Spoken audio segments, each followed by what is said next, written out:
What's up guys, Kid Vegito here to show you how to do a thumbnail on this right here.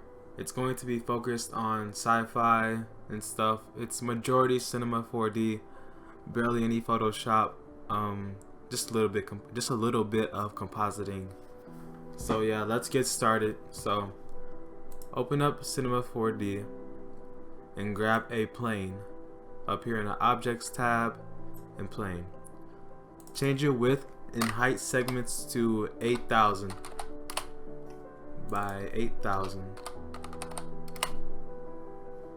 Next, go into your render settings, go to output, and change your dimensions to 1920 by 1080.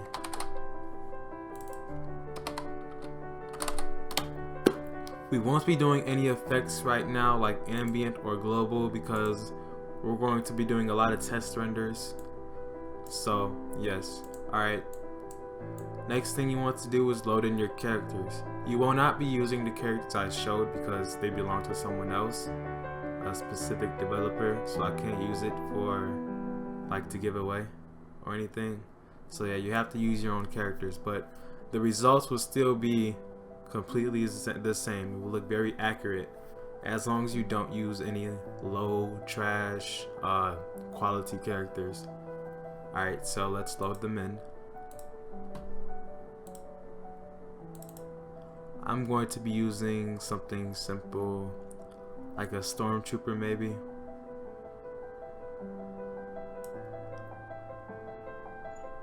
If I can find it. Oh gosh, SSS. Oh, Galactic Stormtrooper. Load in your textures like usual. If you don't know how to export or anything, I suggest you watch one of my exporting videos. I will have a link in the description. Alright, so first things first is to set up our camera position. Now let's set up our middle guy first. I think that's good right there. Have it more to this side. Now let's duplicate him by holding Control and dragging along the red little line right here. That's the x-axis. Let's move him closer to the camera. Create a camera by going to create and then camera, go to object, and in the focal length change from classic to wide angle. Now go into your camera mode by clicking the box up here until it's white. Now zoom in a little bit more. Yep, until you get something like that. Now let's move our stormtrooper closer. Now duplicate it again by holding Control and then dragging out. It's going to be our wider one. Alright, now let's set up our terrain. So click on the plane, press C, go to polygon mode, which is over here to the left with the orange highlighted cube on top. Next thing to do is to subdivide by pressing US. So U and S. Only do it one time. If you do it too many times, just go back.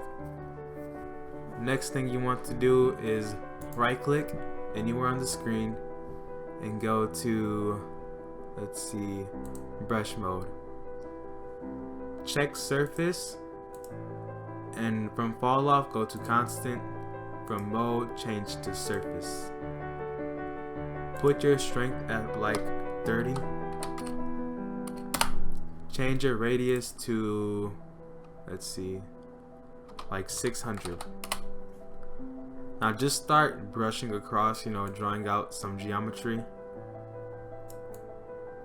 Give it that terrain feel.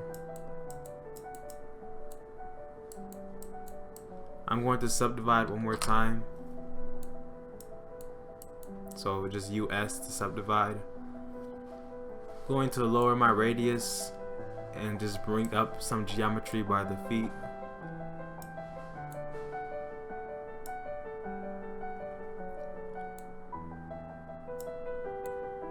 going to bring it up a little bit over here and over here.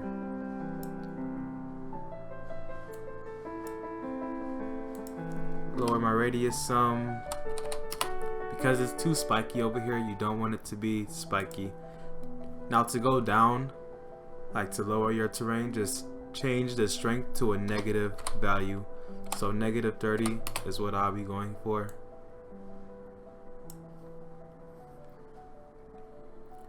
Alright. Next, let's go ahead and make our terrain texture. If you don't know how to do the terrain texture, just watch one of my tutorials. I will be going over it again in this one right now. So yeah, the texture and stuff will be in the link below. So create a new material and just go to color, pictures. Let me find my textures. And just, yeah, get the normal colored one. In your editor, change from default to no scaling. Go to the diffusion channel. Well, it's not really necessary, so let's skip that. Go to the bump and grab the displacement texture that says DISP. If it asks you if you want to save the project map or whatever search path, click no. In the normal map, grab the seamless ground NRM and click no again. In the displacement, go ahead and change from intensity centered to just intensity. Go ahead and load up the displacement texture. Check subpolygon displacement, change the subdivision level to 6, and is that it? Yeah, that's pretty much it. You don't have to do anything with the reflectance because it won't be needed at all. So drag your texture onto the plane, go to the plane and check seamless and change the projection to UV, from UV mapping to cubic. Now let's go ahead and make a quick render.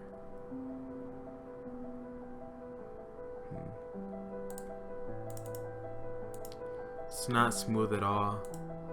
In your plane, go ahead and go to the effects thingy. I don't even know what this is called. That's pretty newbie of me. Been doing this for a long time. Anyway, go to smoothing. Hold Alt while doing it, so it will drop below the plane. So again, select your plane. Never mind, that didn't work. Just grab a smoothing up here and then put it under your plane. Now let's do another test render.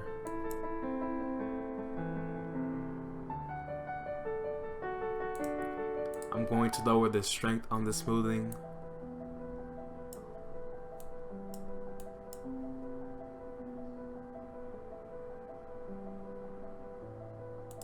Alright, I like that. Next thing we want to do is grab our sky, our lighting. So go to create and go to physical sky and grab the physical sky. Go to load sky preset and click all this one all the way at the bottom. Well, second row from the bottom. It has the orange one. Should be called, wait, nope, that's the wrong one. Never mind, it's the right one. Hold on, let me check something.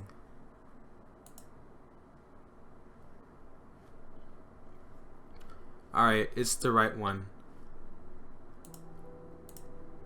Okay.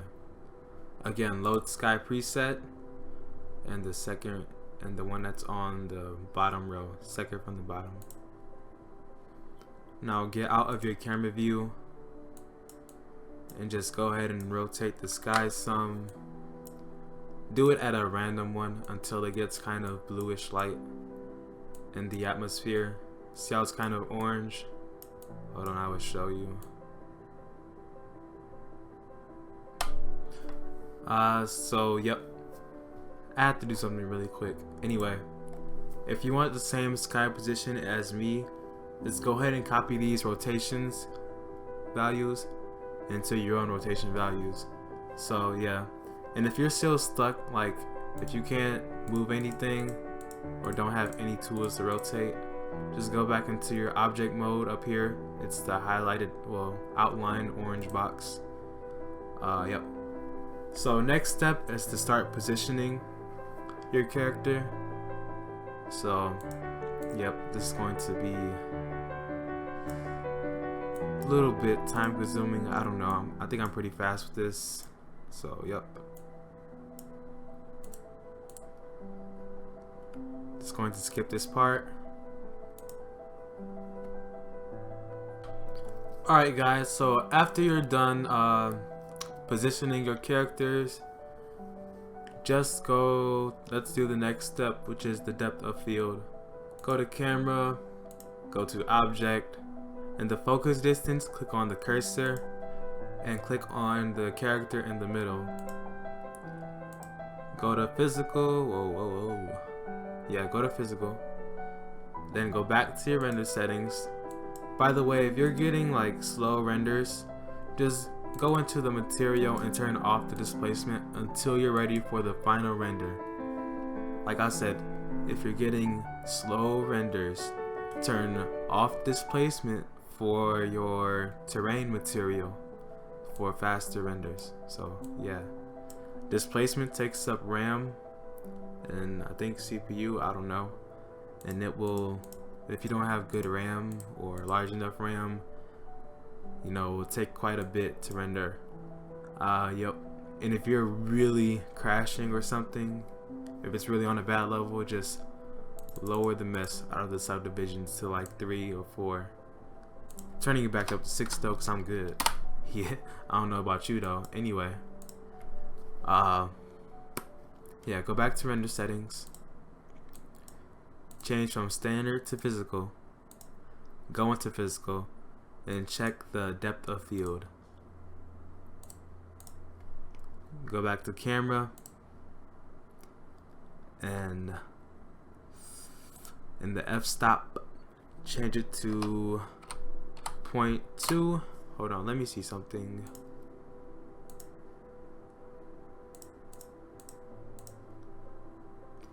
Change it to 0.1.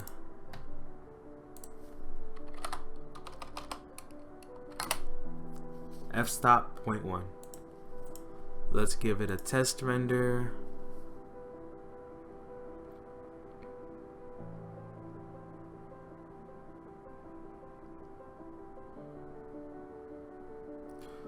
Wow, that's pretty good. I don't know about these two lights though. It's like weird. They're supposed to be stars, I guess. But anyway, skip Cinema 4D right now. Alright. Next part is to go ahead and look at our render settings and get that good old high quality stuff that you were here for. So go to effect and grab an ambient occlusion and a global illumination. It's going to be in here. And grab a glow. Check ambient, check global illumination. And let's see, is that it? Well, let's see, I'm going to turn off my displacement right now. Oh, it's already off. So let's go ahead and make a test render and see how this turns out. This is not sped up either. This is my real render time.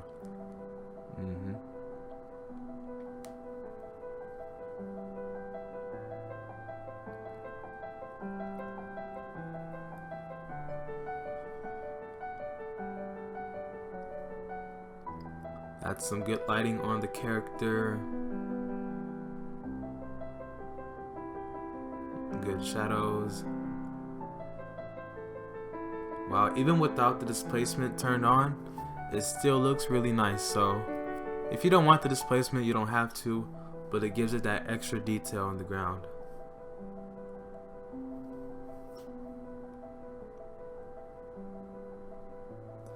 I'm going to let it go all the way through to see how the glow effect does on this.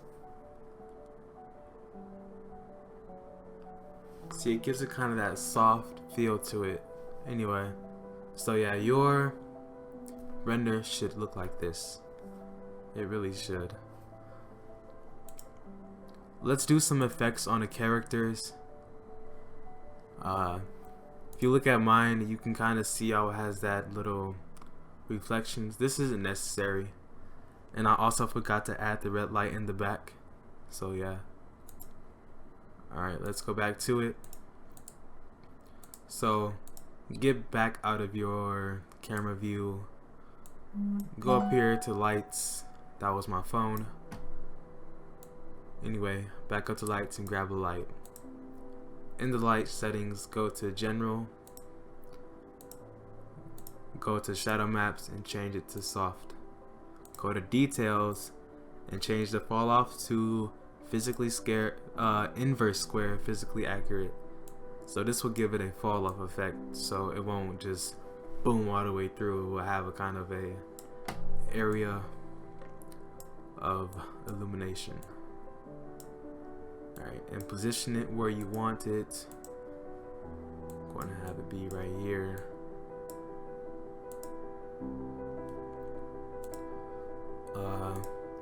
Go into your light, go back to general, and just make it red. So just drag this bar all the way across.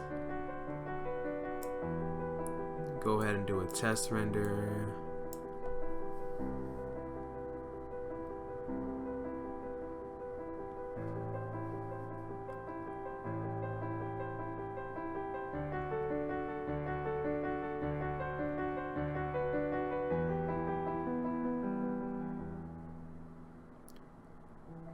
Wow.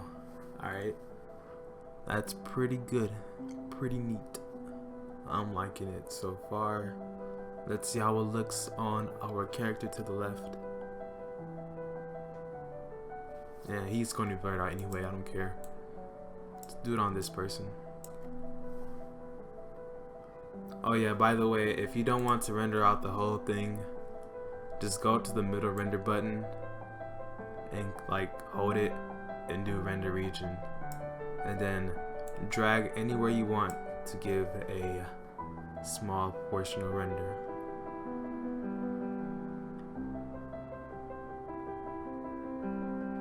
Barely has any effect on him, looks good still.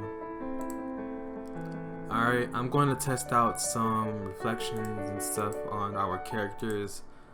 You know, give those textures on them a little more detail. So open up your texture material, go ahead and copy the texture in the texture channel, go to bump and paste. If your textures aren't black and white, like a stormtrooper texture, it's normally black and white, just go to texture up here, this arrow, go to filter, click on the filter and change the saturation to to negative 100%. And then go back by clicking this arrow up here. Again, the arrow, filter, click on the filter, saturation to 100%. Then go back to the arrow and copy the channel. Whoa. Yep, copy the channel. I accidentally pasted it, so I have to redo it, so yeah. I'm going to put the strength at 130. This will make the character's texture bump out a bit, make it look more 3D, make it not so much of a flat image. Just paste it on the character. Alright, so what the freak, man. Alright, got it. Now go to, this is confusing because some people don't have R15 or whatever, and they won't have it look like this. So if you have a regular, if you don't have GGX or anything, go to reflection and do legacy. Go to attenuation right here and change from average to additive.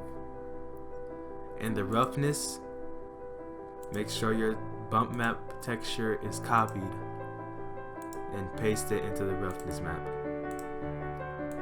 Scale that roughness up to about 51% or lower. I don't know. I haven't tested this out for myself on these characters. I usually just leave the flat image for stormtroopers.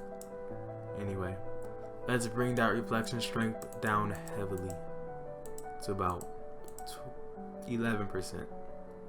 I'm gonna put the roughness at 15 actually. Group shout from Clone Army of the Republic. Give it a test render.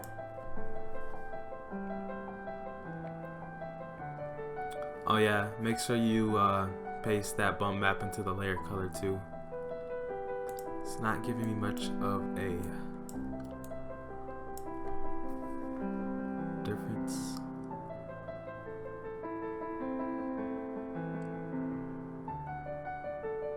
Yeah, it's kind of there. Bring that reflection up some more.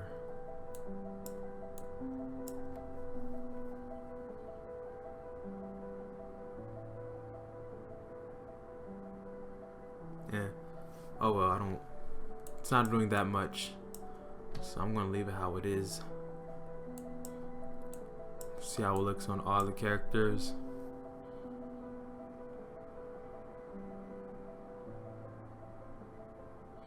It has that nice little reflection right here and right there. Group That's shout pretty from good. Clone Army of the Republic. Oh my god, if car stops freaking shouting, I'll be happy. Alright, so yep, that's it for texturing of our character. And now it's time for the final render. Yep, I will go over it again. Make sure your glow is on, global illumination, ambient occlusion is on. Make sure in physical render your depth of field is checked. Yep. So yeah, hopefully you followed along pretty well, and let's give it a test render. We'll be right back. Alright guys, so this is right out Cinema 4D. I have done nothing to this. Let's start touching this up some. If you don't have Photoshop, you can easily do this on paint.net, assuming you know how to use it. Yeah. Alright, so if it's locked, like over here it has a lock button, just click it and it's unlocked. If you're using Photoshop, I suggest you have anything above, well, anything from CS6 to CC 2017 to follow along. I mean, you could still do this with the older versions, but the UI is completely different. Alright, so let's let's fix up these blurs. So over here with this raindrop drop top thing over here, if it's something else, just right click and your options will pop up and select the blur tool. Make the size about 354. Doesn't have to be exact, but large enough. And just draw over it and get rid of those frosty type of edges. And do it, well, size it down some and do it over here. And over here, anywhere where it's frosty. That spiky effect or whatever. Alright, now what next? Oh, alright, so if you want to make this brighter, give it more pop, just go over here where this kind of moonlight thing, half moon, half whatever, dark side of the moon. Go to curves and do that again. Click on the moonlight thing and go to curves. It's called adjustments. That's the accurate term for it, but yeah, I'm gonna assume a lot of people don't know how to use Photoshop all that well yet.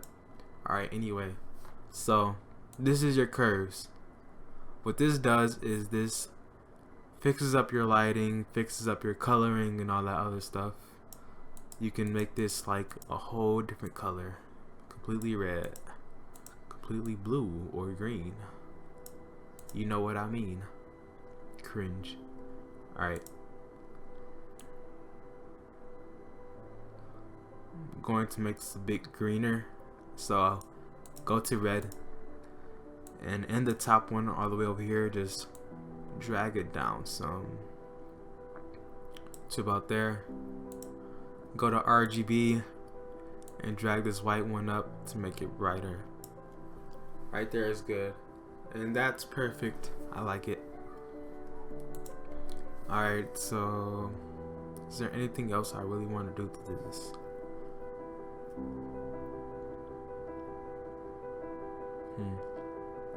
I don't think so. Oh, I forgot to do the displacement.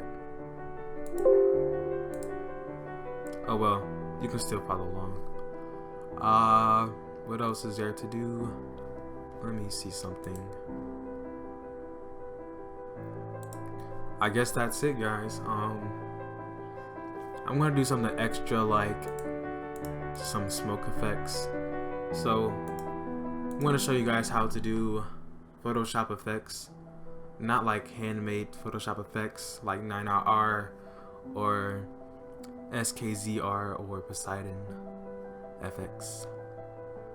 I'm going to show you how to use stock images. Anyway, just search up smoke effect. This is pretty much what Kit does when he's lazy. I suggest you get out of this habit once you get more experience with Photoshop or other stuff, and try to keep everything just 3D. Like as you can see, the smoke is all pretty much 3D, but I'm going to show you how to add some more detail to it. Anyway, right click, copy image. You know how to do this. Go back to Photoshop, go to edit, and go to paste. That's how you just paste images into Photoshop. So copy it from Google, go to edit, right click, well not right click, and just go to paste. Now everyone will get this black background with an effect in the middle 90% of times. So click on the effect and change from normal to screen. And that's how you kind of do it. Now if you want to change the perspective or kind of lay it down more flat, go to edit, go to free transform, hold control and click and drag on those things at the top.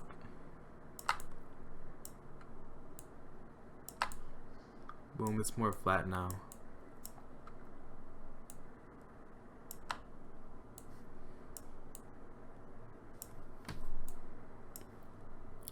I'm liking that. It's like, no, I'm not really liking that. Yeah. I would do a tutorial on that thing a different day. It just won't work well with this render. Anyway, guys, so thanks for watching.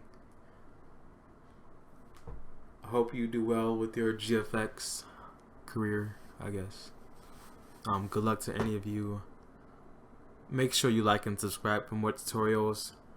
And again, if you have any idea for a tutorial of what I should do, make sure you drop it in the description. Leave a comment, all that.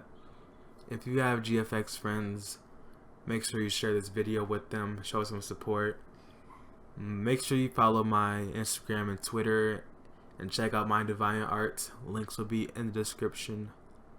Anyway, thanks for watching, guys. Hope you do well. Goodbye.